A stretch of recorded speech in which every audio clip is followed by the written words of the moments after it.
Alright, now I'm ready. There's been a lot of reaction to the Leafs' very short-lived 2021 Stanley Cup playoff run. And the immediate questions after are what went wrong, but eventually the question turns to how do they get better? And a lot of people come up with ideas, great ideas, and then they send them to me and I read them and I'm like, oh, you're wasting your time. Let me explain. A few years ago, I came up with the concept of the prospect pyramid. Instead of taking the Leafs, let's say top 20, top 25 prospects, and ranking them from 1 to 25, I rank them in tiers. I just think it's a neater way of doing it, and it's a lot less tedious. In this case, when fans try to come up with, oh, here's what the Leafs are gonna look like next season, and here's what I would do, and then this move will happen, and this will happen, and this will happen. It's often like, oh, I'd take this guy from the second line, and I'd put him on the first line. I'd re-sign this guy, and here's how much money I think he's gonna get. Then I would make this trade, and that's when you start to lose me a little. And then they say I would sign this player to this much money over this many years, and you lost me. Trades are hard enough to navigate as it is. You can look at a Leaf who you think could be traded or you want to be traded, and you go, here's roughly their value. That's fine. But when it comes to, I would trade this player for this specific player from this specific team, it's fun, for sure. I just think it's a bit of a waste of your time. The value's gotta be right. The money's gotta work. The other team has to be interested. But then when it comes to free agents, unrestricted free agents, the money's gotta be right, the terms gotta be right, the fit's gotta be right, and they gotta wanna come here. Which, not just in Toronto, but in Canada, can be particularly difficult because as Brian Burke said when he was a guest on the podcast, before becoming the president of the Pittsburgh Penguins, a lot of players, when they have a no-move clause or they have a partial no-trade clause, a lot of them have all the Canadian teams on it. So they don't want to be traded here. What makes you think they're going to sign here? So here's what I did.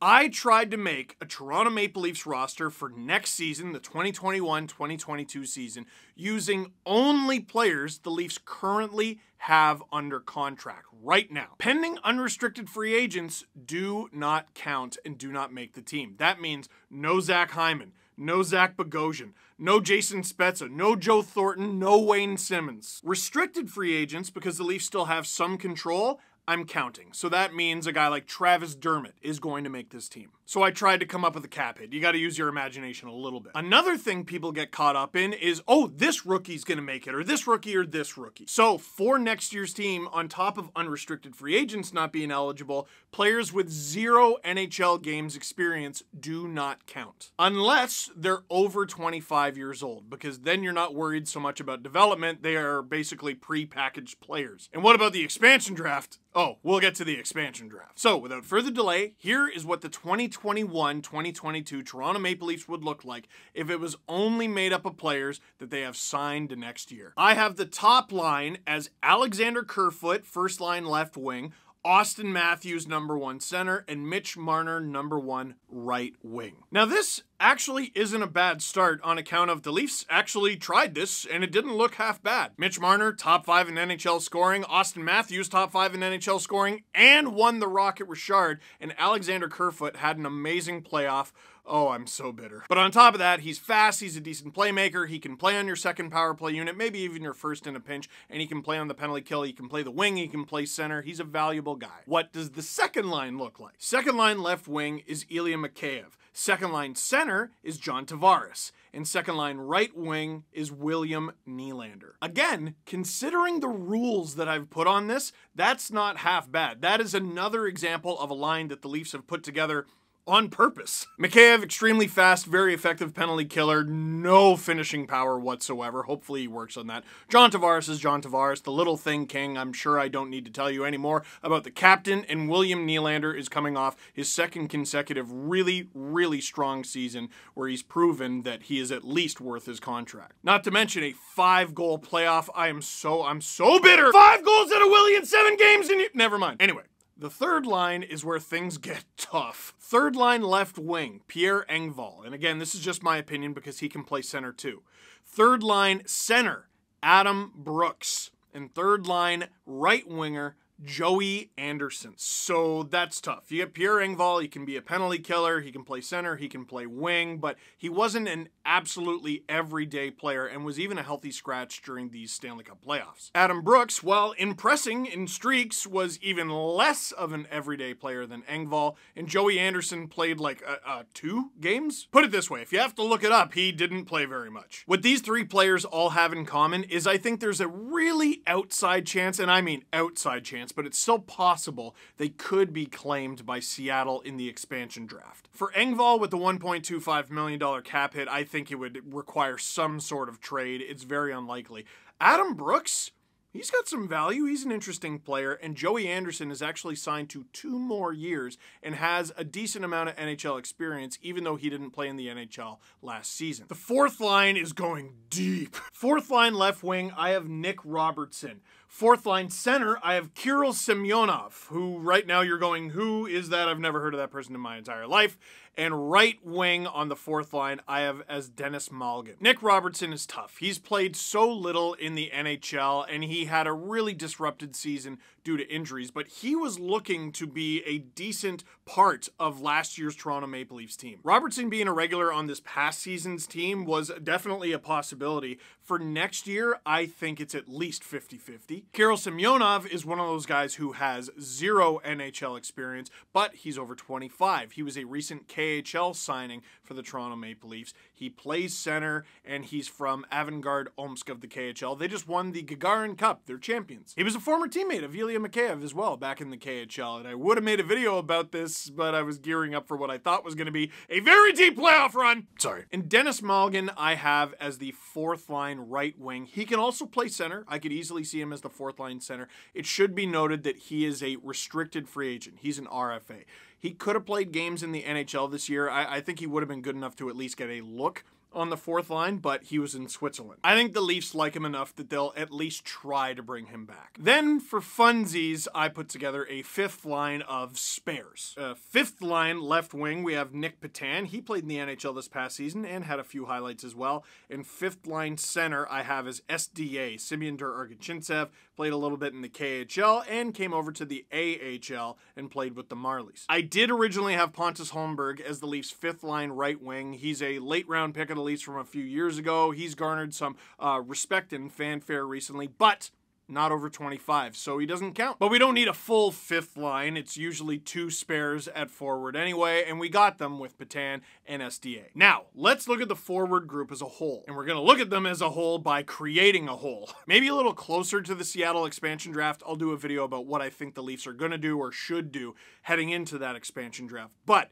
right now, as it stands, from everyone I've spoken to, Chris Johnston came on the podcast, James Myrtle came on the podcast, and they both said the same thing. Seattle likes Alexander Kerfoot. Kerfoot's a good player for all the reasons that I mentioned before. Versatile, especially when you don't know exactly what your team is going to look like going forward for Seattle.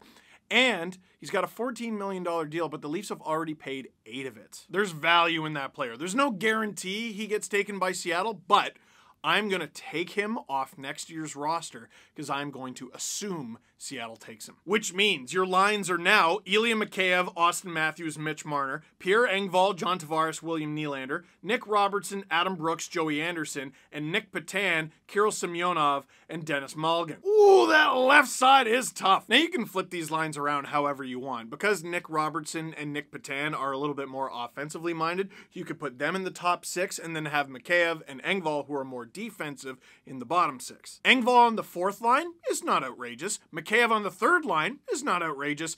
Petan and Robertson is a bit of a stretch at this point. Oh, and because we took Kerfoot off, we need an extra spare. But here's the thing. None of the Leafs forwards that I've seen on capfriendly.com actually meet my requirements to be on next year's team. They're all either unrestricted free agents or players under 25 who have not played in the NHL yet. Pontus Holmberg is the oldest prospect under contract for next season with no NHL experience, so I give him the tiebreaker and put him on the team as a spare. Now, Leafs Nation, I know you might be looking at the forward group that I just put together and be like the angry fish from SpongeBob. Oh, brother, This team stinks! Well, not so fast. This is what this exercise is for. We're here to see what the Leafs' weaknesses are heading into next season. If you look at the left wing, the way I originally had it, oh, this team is in dire straits. But I would argue that the wings for the third and fourth line are fine. Like, you can put guys in that role. Mikheyev can play either wing. Their targets should be guys to play with Tavares and Nylander and Matthews and Marner. However, whatever order you put them in. Now, we look at the Leafs defense. Oh no, how bad is this going to be? This is actually the most encouraging part. First pair, Morgan Rielly, TJ Brodie. Oh, okay, that's what it was last year. Second pair, Jake Muzzin, Justin Hall. Oh, okay, that's what it was last year. Third pair, Rasmus Sandin, and I have Travis Dermott, even though he's an RFA. RFAs are okay, UFAs are not. That's why he's there instead of Bogosian. And filling in as the two defensive spares, I know they'll probably only have one, Teemu Kivihalme and Timothy Liljegren. Now, you might be saying Kivihalme has 0 games of NHL experience, and that is true, but he is 25, so he meets requirements. And Liljegren, well, he has obviously played in the NHL a few times for the Toronto Maple Leafs, so he counts. To keep it real clean, if you want to be very particular about it, you could have one spare forward. In this case, it would be Semyon Durargachintsev. Take Pontus Holmberg out, and then you have Kivihalme and Liljegren as the spares here. So here's what's great. That's basically untouched. The Leafs defense is almost entirely untouched. The first pair stays the same. That's great news. The second pair stays the same. That's great news. And the third pair, Rasmus Sandin, they wanted to have in more games, but he suffered an injury. And Travis Dermott, we know, can play the right side. Right now, Dermott is maybe the second most likely player to be claimed by Seattle, but I have him on the team anyway. So Leafs Nation, here is where you take a bit of a breath. The defense, which has so often, year after year after year, been the problem, was not the problem this past season. And heading into next season, doesn't look like it will be either. Let's say, for this argument, that Bogosian leaves in free agency and Dermott is the one who sticks around on that third pair. How much of a hit is that really? Your top offensive pair and your top defensive pair are both still there. And when it comes to free agency and trade, it's way easier to get forwards, and specifically wingers, instead of defense. Every year, oh, we should trade for this guy, and Colton Parayko, and Alex Pietrangelo. Really? Yeah, and we're gonna offer a second-round pick to do it. What? That's not enough. I'll throw in a conditional 6th. It's really difficult to acquire a defenseman, even a third-pair defenseman, of any consequence who makes your team better. But right now, the way the Leafs are set up heading into next season, this could be the easiest offseason Kyle Dubas has ever had when it comes to defense. He could basically just leave it. What if he decides to protect Kerfoot in the expansion draft and then expose Hall, and one of Hall or Dermott could get claimed? Even then, it would still be in better shape than the forward group right now. But that's for another video. That's what I have. Now, let's look at the goaltending. Freddie Anderson is a pending UFA, so he's not there. The starting goaltender for next season is Jack Campbell, $1.65 million. That dude has the same cap hit as Ilya Mikheyev. Anyway, sorry, I'm getting caught up. The backup is Michael Hutchinson, and the third goalie is Karlgren. I don't remember his first name. Erik Karlgren. He was a recent signing out of Sweden just a few weeks ago in net. Actually, no, can't do it. Karlgren has never played an NHL game, and he's only 24, so he doesn't meet the requirements. Ian Scott is under contract, but due to injury, he's barely played any professional hockey, let alone any NHL games. Joseph Woll, I believe, was called up a few times in a pinch, but he never played.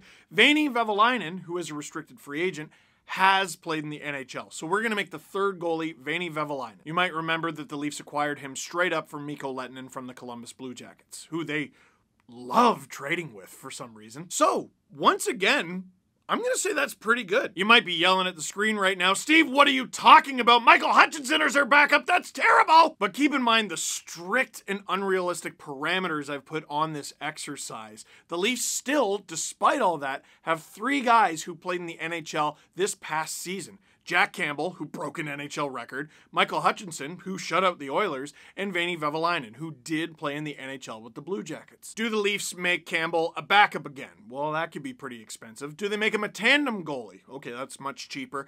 Do they make him the starter? Well, That's much easier. It's way easier to acquire a backup goalie than a starting goalie. That pushes both Hutchinson and Vehviläinen down the depth chart, and then Campbell is still there. In my opinion, on defense and in net, Dubas has work to do, but not very much. And here's the thing, when it comes to adding a backup or what have you, adding another goaltender, for the Leafs right now, it doesn't make any sense to do before the expansion draft. Remember when the Leafs signed Michael Hutchinson to a 2-year contract last year and we were like, why did you do that? Because the Leafs have to protect one goalie in the expansion draft and they have to expose one goalie. Obviously, they're going to protect Jack Campbell and expose Michael Hutchinson. So that's it.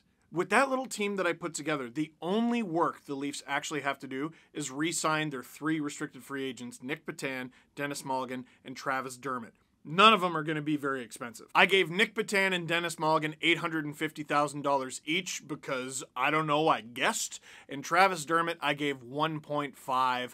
I also guessed. So looking at this little team that I assembled, are they great?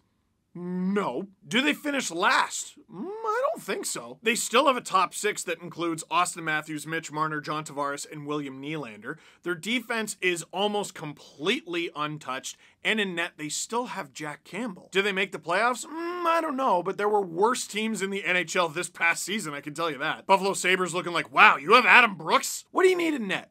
Most expensively, you need like a tandem goalie to go with Jack Campbell. Least expensively, you need a backup for Jack Campbell. Trade or free agency, the Leafs can do that, and I don't think it'd be particularly hard. That's great news. On defense, what do the Leafs need? Almost nothing. Maybe a third pair right D, but you could throw Dermott there if you re-sign him. Liljegren might be his time to finally become a full-timer.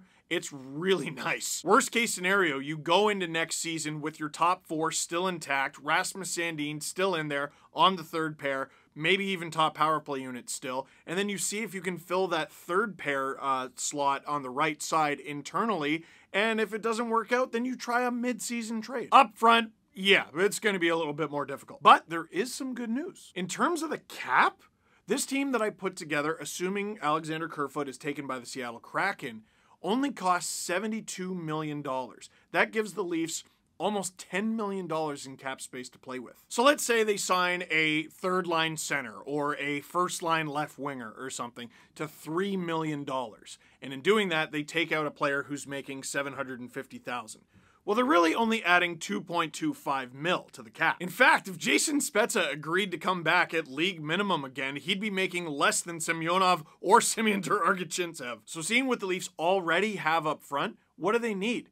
I'd say maybe 1 or 2 decently high-end left wingers, but you could probably get away with 1. You have Engvall in your bottom 6, Mikheyev in your bottom 6, you give Robertson an audition, and then you sign a guy who can either play with Matthews and Marner or Tavares and Nylander. Once again, you try to fill that slot internally, and if it doesn't work out, you can make a mid-season deal. Right wing? I don't think there's anything wrong with at least seeing what you have in Dennis Mulligan or Joey Anderson. But with the cap space that they have remaining, the Leafs should allot a decent chunk for their third-line center. And I think Kerfoot's a very good player, and I don't think 3.5 is an enormous ask for a player of his quality, but he's not a full-time center. The Leafs need that. No more messing around. Get a full-time third-line center. So, that's all I got. And you might be saying, Steve, I suggested the Leafs should sign Mikael Granlund, and you're wasting our time by I've never even heard of half these guys, Steve! Is it really less likely that the Leafs sign a guy like Mikael Granlund than have one of those guys on the roster? It's not less likely, but I think we're coming from 2 different directions here. You're betting on the Leafs trading for or signing certain players, and if they don't show up,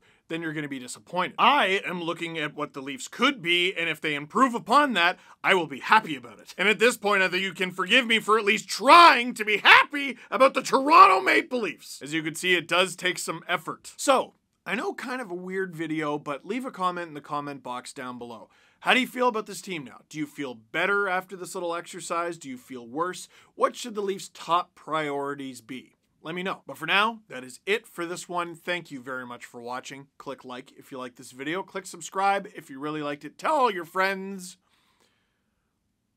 I was about to say it was 3-1. I'm not going to say, oh, I said it.